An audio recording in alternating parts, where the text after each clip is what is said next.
Well, as you can tell by looking at your watches, we're running over today, but I want you to know that I'm going to make an effort not to keep you here till 1 p.m., okay?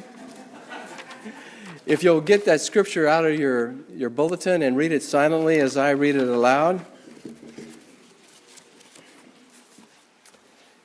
He is risen, and of course it's from my favorite translation of the Bible, the Message Bible. After the Sabbath, as the first light of the new week dawned, Mary Magdalene and the other Mary came in to keep vigil at the tomb. Suddenly the earth reeled and rocked under their feet as God's angel came down from heaven, came right up to where they were standing. He rolled back the stone and then sat on it. Shafts of lightning blazed from him. His garments shimmered snow white. The guards at the tomb were scared to death. They were so frightened they could not move. The angel spoke to the women. There is nothing to fear here. I know you are looking for Jesus, the one they nailed to the cross. He is not here. He was raised just as he said. Come and look at the place where he was placed. Now, get on your way quickly and tell his disciples he is risen from the dead. He is going on ahead of you to Galilee. You will see him there. That is the message. The women, deep in wonder and full of joy, lost no time in leaving the tomb. They ran to tell the disciples. Then Jesus met them, stopping them in their tracks. Good morning, he said. They fell to their knees, embraced his feet, and worshiped him. Jesus said, You are holding on to me for dear life. Don't be frightened like that. Go tell my brothers that they are to go to Galilee and that I will meet them there.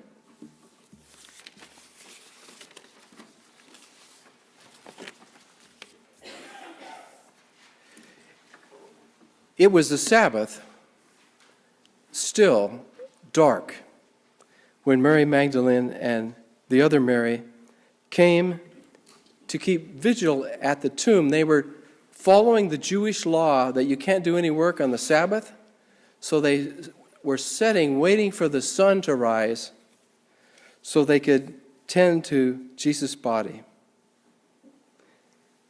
You might say they were seeking God early in the day, which I encourage every Christian to do. Have morning devotions. It doesn't have to be a complicated prayer. Just, God, help me today, guide me, direct me, open my spiritual eyes. So they were waiting for the sun to come up. And suddenly the earth reeled and rocked under their feet. God's angel came down from heaven right where they were standing, rolled back the stone, and then sat on it. This is what God does for us. When we're in darkness, things look pretty bleak. Many times in your life already, he sent his angel to you. But many times you and I don't have our spiritual eyes and ears open, and we don't see it. But there was no mistaking this angel. Shafts of lightning blazed from him. His garments shimmered snow white.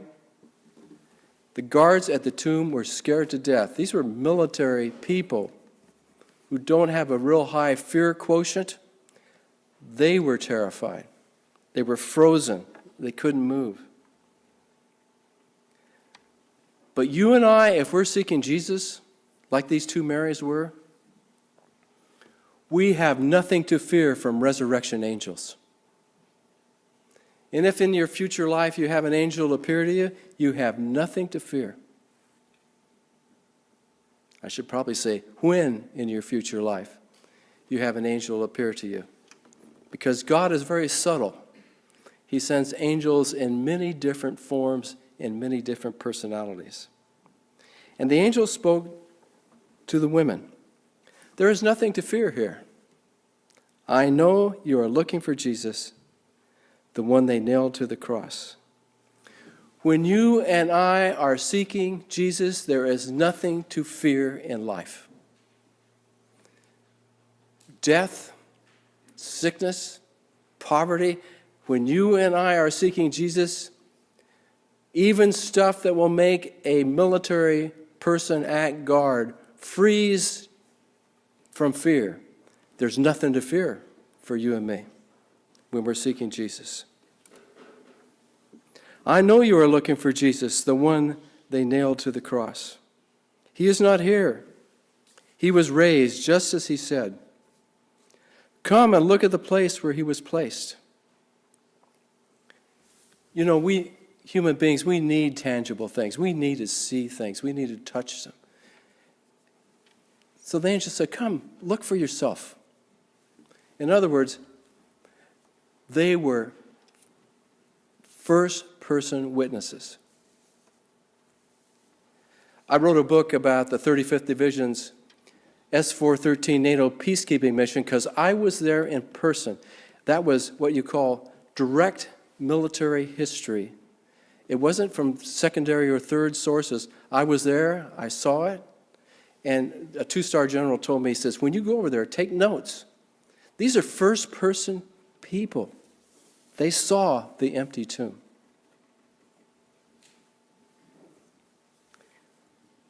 Now, get on your way quickly and tell his disciples.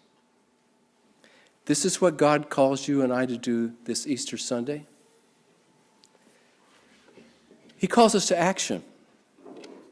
Tell other people about God's love. Show God's love in your life.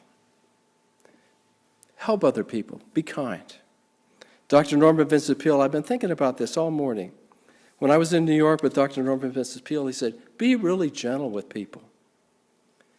People have a lot more pain and a lot more sorrow than what you realize. If there's 100 people in a room, every sorrow known to humanity is found in one of those people or more of those people in that room.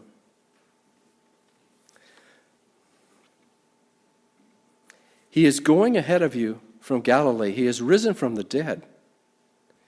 You will see him there in Galilee. And you know, again, when we tell his disciples, when we tell other people, we're going to see Jesus going ahead of us in our own Galilees, in our own lives. Just this last week, I've had several situations where it's clear that Jesus was going ahead of me. And the situation was just right. And I want you to experience that too. I know you've experienced it. I want you to be aware of it more. The women, deep in wonder and full of joy, lost no time in leaving the tomb. They ran to tell the disciples. And you know where this reminds us?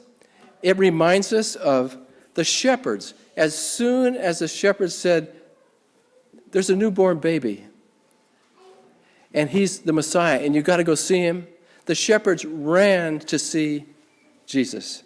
And this is what these women did. They ran. They lost no time. And we're called to do the same thing. Then Jesus met them, stopping them in their tracks. Good morning, he said. Now, maybe it's because I hear good morning so often, it doesn't have any meaning to me. But when the Russians say good morning, they say Dobro dan. For some reason, when a Russian says that to me, it catches my attention. Dobro dan. It has more power in it. Maybe it's because I don't speak Russian. And I'm just used to good morning. But Dobro dan, good morning, he said. They fell to their knees, embraced his feet, and worshiped him. Sometime in your private devotions, let me encourage you to get on your knees. Pretend Jesus is standing there in front of you. Hold on to his feet and worship him like these women did. Jesus said, you are holding on to me for dear life. Don't be frightened like that. Go tell my brothers that they are to go to Galilee, and I will meet them there. He tells them exactly the same thing, doesn't he, that the angel said. When God speaks to you, if you don't quite get it the first time, he'll speak to you again.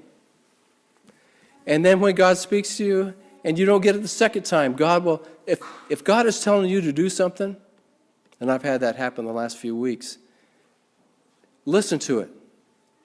Listen to it and do it. Because if God is telling you to do something, He'll always go there before you. He'll always meet you. And when you need it most, God will be there for you. God was there for these women in their deep sorrow. He was there for His disciples in their incredible sorrow.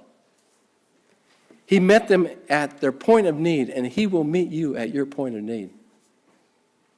God is always going before you. I know you're not living a perfect life, and neither am I, but let me tell you, God is always going before you. Ask Him to make you aware of it. Ask Him to help you see it. Jesus will always meet you when you need it most. Let us turn to our hymn of invitation. And if you'd like to commit your life to Christ and become born again, please come and stand with me as we sing it.